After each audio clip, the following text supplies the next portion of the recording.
Welcome to episode 2 of The Power of Dance. I'm delighted to be joined again by the incredible Dame Darcey Bussell and Dr. Peter Lovatt, aka Dr. Dance. So hopefully you heard last week a little bit of their introductions about who they are and what they've done. And today we are going to be talking about the benefits of dance and movement on health and mental health. So welcome to both of you. Thank you for joining us again. Slight technical issues last week, but we are all together on the screen today and hopefully we can get through the conversations. So I saw a UK survey recently by Vision Direct. So they surveyed 2,000 people in Britain, and I'll read it what it says here. It says it's found that the typical person will spend a staggering 34 years looking at a screen. I mean, that has to have an effect on our mental health. I mean, Peter, you must have seen this so many times. I'll hand it over to you first. Yeah, absolutely. Well, of course, spending far too much time in front of a screen can be terrible for us. It's become such an integral part of our lives to look at smartphones and computers, and we tend to think that we're only working when we're sitting at a computer. I mean, years ago when I was at university, we had this idea that if you went to the library and photocopied a journal article, then it kind of counted as you've read it.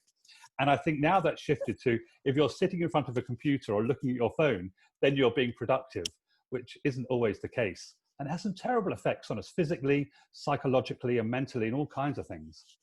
I know it's a great way of stimulating the mind, and so you feel like you're really alert and you're learning so much. But of course, we're so static, and it can't be healthy. Absolutely. Yeah. I think we're all guilty of it as well. We see these stats and look in shock. But if I think about how often I am looking at a screen, it's more than I would like to. And, you know, we think, what do the children of today, what are they going to be like? Yeah. And just think about what we're like right now. You see, right this very second, if we three were in the same room, you know, we might be standing up, sitting down, laying on the floor, moving around, having a bit of a wiggle. But now we're all attached by wires to our devices, and we can't move away from the little camera that's recording us. So we're constrained as well, which has a terrible impact. So maybe the only I suppose, asset would be to have those cameras in our actual glasses. So you could talk to somebody connected, but move around and do everything that you would normally do. So you're not attached to your desk and your laptop. Well, that would be amazing. I mean, those little Google glasses, weren't there, at one point, where you saw something on the screen in front of you. Yeah, that would be great. Being able to move around and be attached to our devices. I know, it's quite staggering information. I mean, how do you feel about the statistic, hearing that it will be that long? And I think the other thing that said was, yeah, in the ages 18 to 81, people are glued to the screens for over 13 hours a day.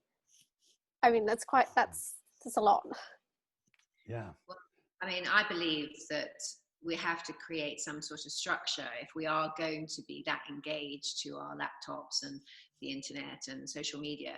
We're going to have to create a better structure to our day so that we have breaks that we step away from it, that we understand that stepping away is a really important part of our health as well.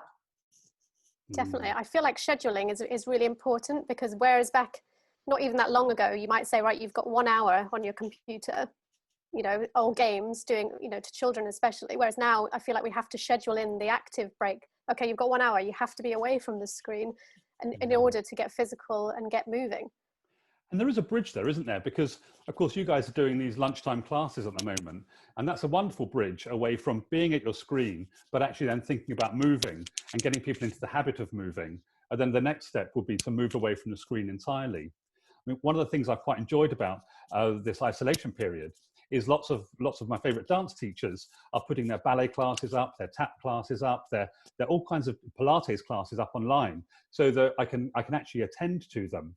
And your class as well at lunchtime. And it's a lovely way to shake off the day a little bit and to feel something different. But yeah, we need to schedule our time away from the screen and move. Yeah, it has given, I think, a different pattern to, as you say, to our routine because of being locked down. We're in front of a screen, but now we can be active in front of a screen. So we've changed it all together. And I don't think that was ever part of it before. But as you say, we've got choice, an amazing choice of stuff that's out there, and now it's just choosing the right thing for you and making sure you're safe doing it. Yes. And how do you think, for both of you, how do you think dance and movement has helped your own mental health? Darcy? For me, well, I have to be busy. And for me, being busy in front of a screen, I go insane. So typing, emails, even reading off a screen, I'd hate. I love, the being able to touch a book, and being able to move as part of my, I suppose, just keeping normal. If I'm not keeping moving, I feel really strange and sort of restricted. It's like restricting myself. And I suppose a bit like a child. If you don't let a child move around the classroom and you get them to sit for too long, you can see how they're like this wild animal, and they're stuck in a cage. I still feel like that if I can't move each day. And so for me, music is a massive plus. So if I can turn on some music, then I sort of feel normal, because then it's more natural to move and just entertain myself through the day of just the boring jobs that you have to go through. And Peter?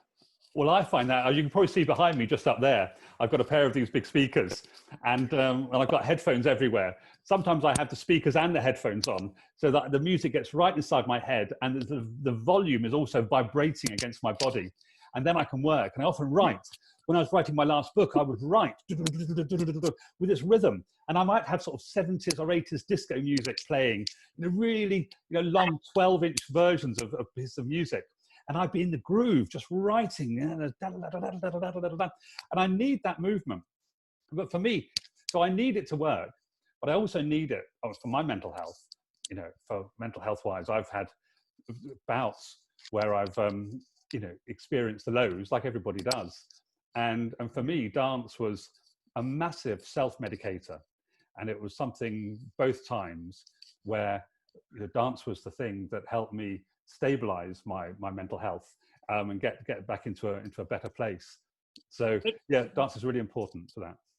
It's creating balance, isn't it? I remember it also because I suffered really badly at school with dyslexia, and so I felt really isolated from the rest of the school. I didn't feel like I was always part of those classes, and I always knew that dance was that amazing escape for me, to know that I was able to achieve something when I was dancing, because I found it so difficult to achieve anything when I was actually in the classroom.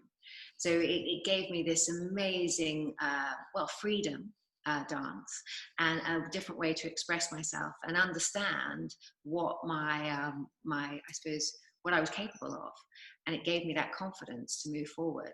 And I don't think if I had that, I would have really suffered.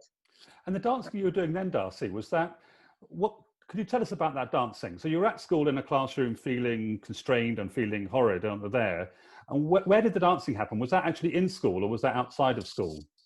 I used to go to a Saturday dance class, but I was very lucky. I did gymnastics, and we did musical theatre at school. I was at a state school, and it was a bit of out of the box state school, and so we had lots of different after school projects that I could participate in, but mainly during the academic day it was a little bit of musical theatre and sports. So dance was always an outside class.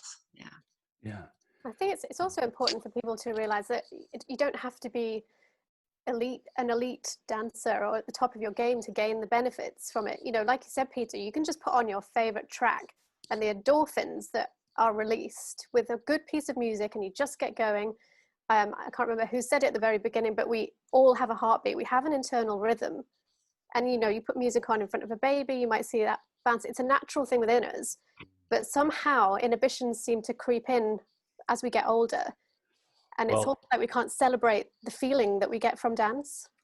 Well, I absolutely agree with that.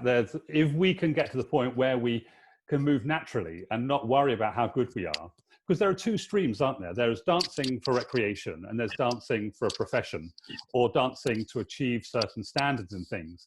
So if you want to do all of your ballet exams or jazz exams or ballroom exams, that's one route. Aiming for a professional career is something entirely different. And we shouldn't stop people from dancing because they won't become a professional dancer. Now, loads of people have said to me that they love dancing. And one of the reasons they stopped was because people said to them, well, you're not good enough to be a professional, or you're the wrong body shape, or there's something that's not dancer enough about you, so therefore you can't dance. And of course, then that feeds into the anxiety and the mental health issues that people feel about their bodies, about their abilities, all kinds of things. So I think if we can make dance as inclusive as possible, because it is, we know that little babies wriggle around, and there comes the point when the self-consciousness kicks in, and when the judgment kicks in, then people withdraw from it. So I think we've got a job as dance ambassadors to be going out and saying to people, look, dance really is for everyone and everybody. Doesn't matter what your body is like, it can dance and you can dance. And then of course, when we get that, then we start to get the health benefits from dancing. So the benefits we see to mental health and physical health, you don't need to be, grade 8 TAP to be able to get those benefits. People have found that even get people in a school or in a hospital who've been hospitalized for depression, or people who are feeling the blues, then when they dance, they can see the improvement too. I think that's what we focus on in your program, Darcy, isn't it? That we're making it accessible for absolutely everyone. Yes, I mean, dance should be there for everybody. And as you say, everybody can dance. But we believe that if you go in at the youngest level possible and create the norm there, then as those kids mature and go into being adults, they won't think anything of it about dancing. I learned it at school. It was part of education. It was great fun. I used all the varieties from around the world. All these wonderful cultures that use dance to celebrate every part of their lives. Why can't we do the same? And if we create a norm from the youngest years at school, then it should hopefully then transport into their adult lives. But this is really hard to convince people that there is such an amazing strength behind dance and how it changes how people feel and how we can ingrain that into their psyche for long term. In every, however old they are, or whatever disability they have, they can use dance in some tool or manner to help them get through tough times. You're absolutely right. I mean, absolutely. Now, I guess one of our challenges is in thinking about once we have the dance in the primary education and the younger groups, how do we keep it going as the children get older? I know, for instance, lots of schools, they have music and they have art, but they've cut their dance, but they might bring dance back for the younger ones.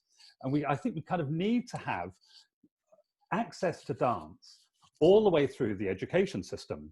Because if we make it something special that, first of all, it excludes people who can't afford to pay for the outside of classes, but we need to make it such an integral part of the education system that it sits there from really until young people get to the age of 18. And if English and maths are compulsory, then shared movement, I believe, should also be compulsory, or it should be interwoven into the curriculum so much. But the question is, now, how do we, I guess, find the evidence? Or as a scientist, I think about that evidence base. But then how do we convince the stakeholders, the people who run the schools, the people who manage the budgets, to spend the money on these things, which are so fundamentally important to young people's development in both physical and mental health? It's really tough, isn't it? I think, and we've been, like Darcy said, I think originally we wanted to go into the secondary schools because we know it's missing there. But then also, if you don't engage a child by the time they're 8 years old in some kind of physical activity, they are less likely to take it up in the secondary school. So it's such a difficult predicament when we don't have the help that we would like to make it more widespread. I was reading something yesterday about bullying, about boys being bullied for dancing. And it tended to be the case that young children were not bullied so much. But when the boys hit puberty, that was the time when other boys would then start to bully and pick on them. So I think it's really important that we try to get dance into secondary schools when people are doing that. And it needs to be normalized.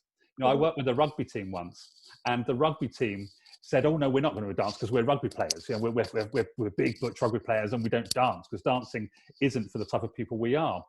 And so once they learned about the benefits of doing different types of dance that were applied to their activity in their sport, so thinking about physical agility and their footwork. So the winger went on the rugby team suddenly became fascinated by the idea that he could become faster down the wing if he was doing these exercises with his feet.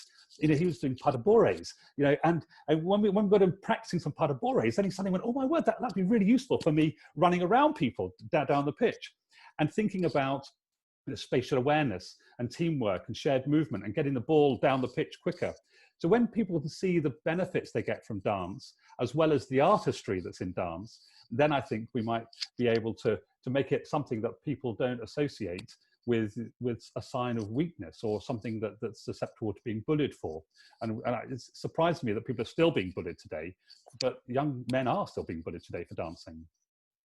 Yeah, no, it's dreadful that that's even happening. It's crazy, isn't it? I also met a young footballer who was semi-professional, and he was learning dance classes because he knew it would assist his technique on the football, on the football pitch, moving faster. And being more nimble and all those things. And I think he was learning the jive. And I just thought, wow, that's brilliant. See, all these coaches understand the attributes of dance. So now we just got to create the norm. I mean, when you think about schools, I find it fascinating because it really doesn't cost anything to get dance into schools. It doesn't have to be a specialized dance teacher to deliver basic dance.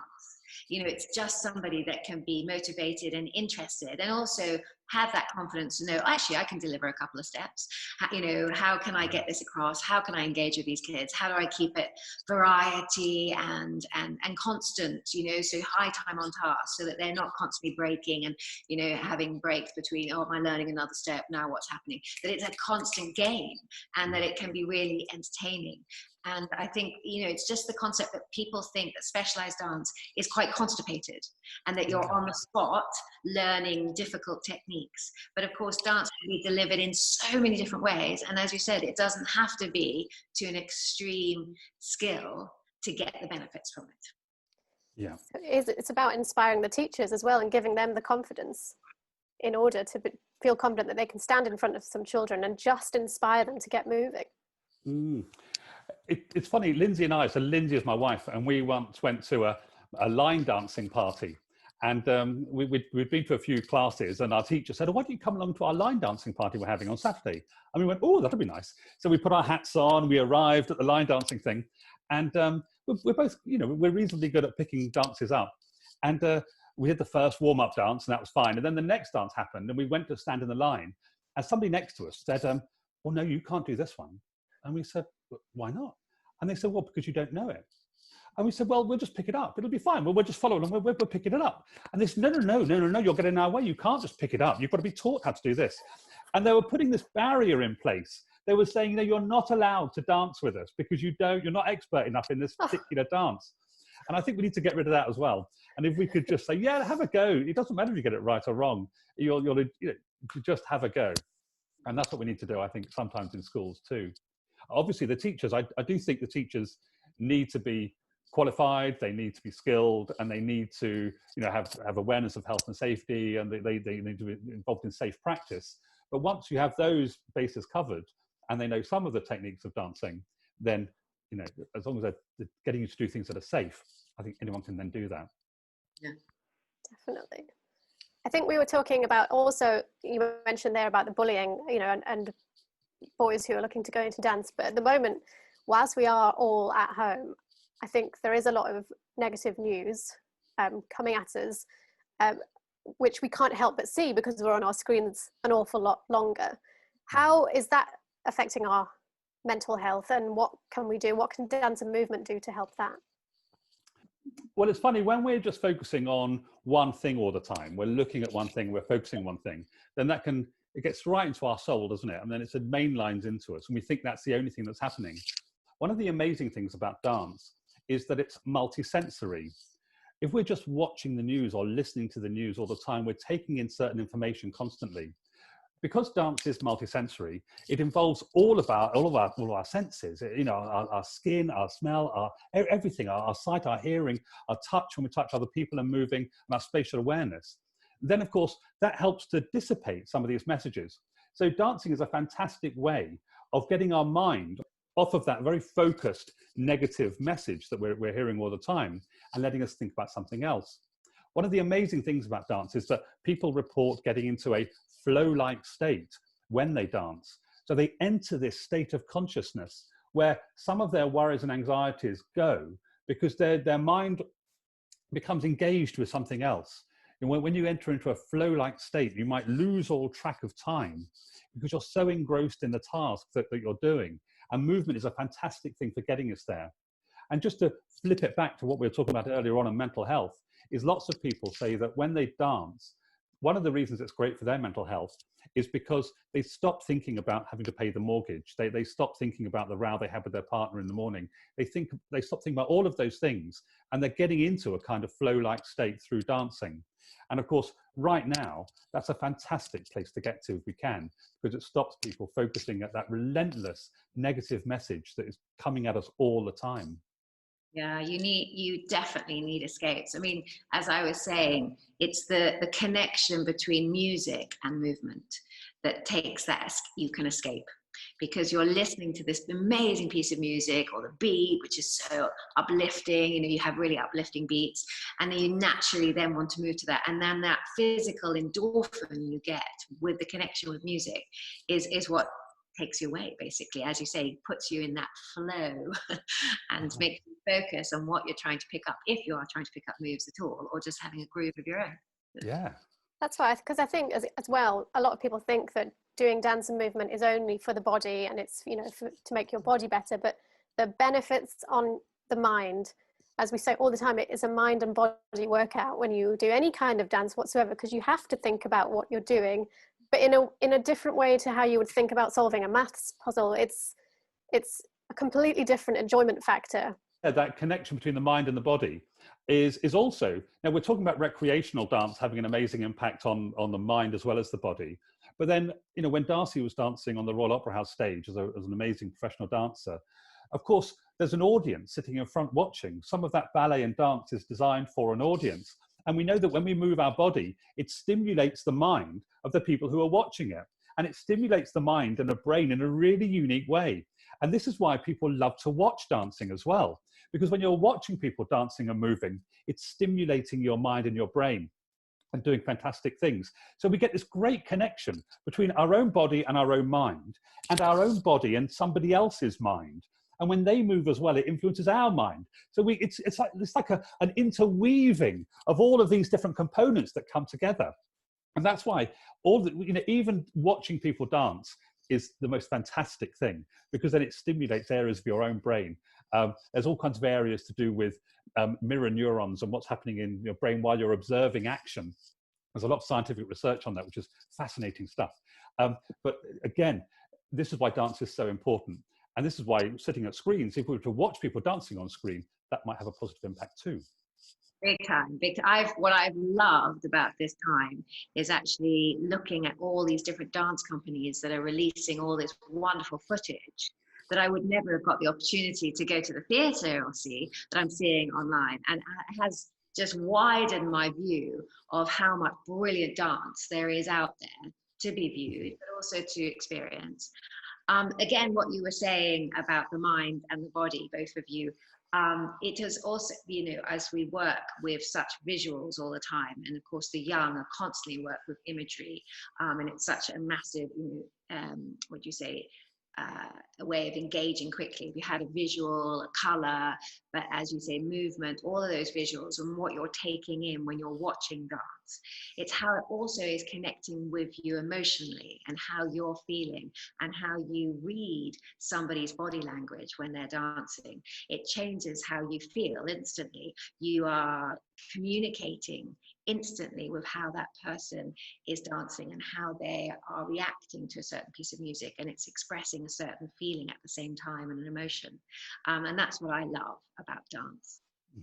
I think it transports you away, and once you've found that style of dance that you love, and whether that is just dancing to a commercial video, to a pop star, whether it's watching ballerinas or doing ballet, whichever one it is, when you find that, you can't describe the emotion that you get from it, because it does take you away from everything that's going on in the world right now. I'd love to ask you, Darcey, when you are performing, or when you were performing on stage with the Royal Ballet, how did your mind work in that moment when you're on the stage? How was it only when you came off that you felt the mental benefits, or tiredness, I guess, as well? What were the feelings that you have when you were doing that, and what made you love the ballet so much? Well, I mean, there's many things about what, but it was the exhilaration, I suppose. The nerves, the senses. You were so alert. That's what's extraordinary. When you're active and dancing, as you said, Peter, the senses are so alert. It's like every part of my body and my mind is awake. I mean, so awake, more awake than it could ever be. And because you're taking everything in, as you said, your spatial awareness, the music, the people you're dancing with, the technique, the timing. I mean, there are so many parts to just being able to perform one tiny solo or one pas de deux with somebody that just makes you so react so quick. And I know you've said that it stimulates your reactions, so you're faster, your memory expansion widens, all of these attributes, coordination, all of these things speed up and get better and better. Those skills get better and better. And I don't know, there's something about dancing, but of course it was the nerves that are probably were the most exciting. And everybody usually gets terrified of nerves and go, oh my God, I'm not going to be able to do it because my nerves are taking over. Well, rubbish. You couldn't actually possibly do it without those nerves. Those are the things that keep you even more I suppose, on the edge, you know, ready to change or to have to adapt if the tempo changes or your partner does something he doesn't normally do in rehearsal. You have to be ready for that. And that's what is exciting, because it's a live art. And that's what I loved, you know. It's not something that I would record until I got it right. It was that one time I could get it right. And that's the live show.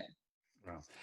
That's just so beautiful to hear that. And wouldn't it be extraordinary if we could bottle the way you described performing, and what it felt like to perform, and to take that, we could take that into any environment and say, look, this is what you can have. Just a pinch.